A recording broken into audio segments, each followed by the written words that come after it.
In a small town near green hills and a gentle stream, there lived Amma, a kind and warm elderly woman. Her home was a simple cottage at the edge of the town, surrounded by a garden, a few fruit trees, and a fence that whispered in the breeze.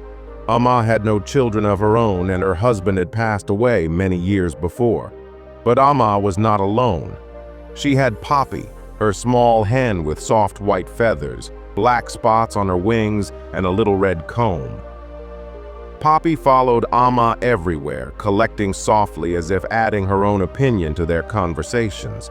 The villagers would often smile when they saw the two slowly walking together, Amma with her cane and Poppy waddling beside her like a loyal little friend.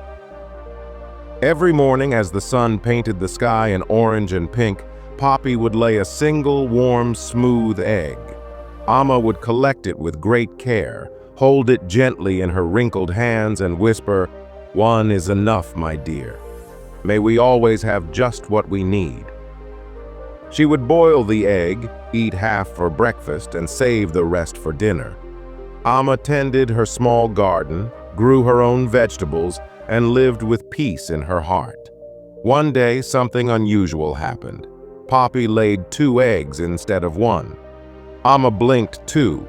She whispered, "Well, now, that's generous." She cooked 1 egg and took the second to the market. She didn't ask for much, just enough to buy a handful of rice and a piece of jaggery. The following days, Poppy continued to lay 2 eggs each morning. Soon, the villagers noticed.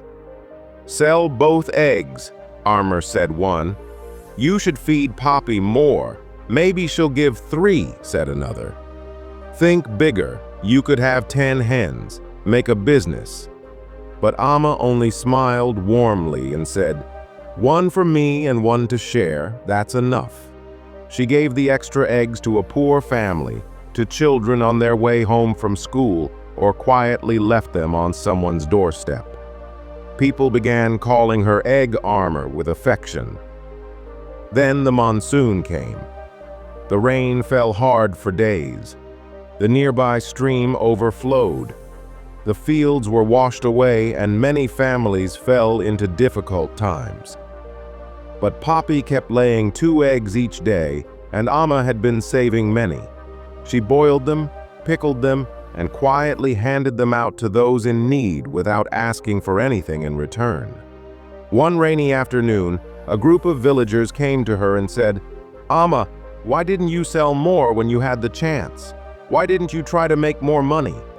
Amma paused, looked at them warmly, and said, "Because true happiness isn't about gathering more.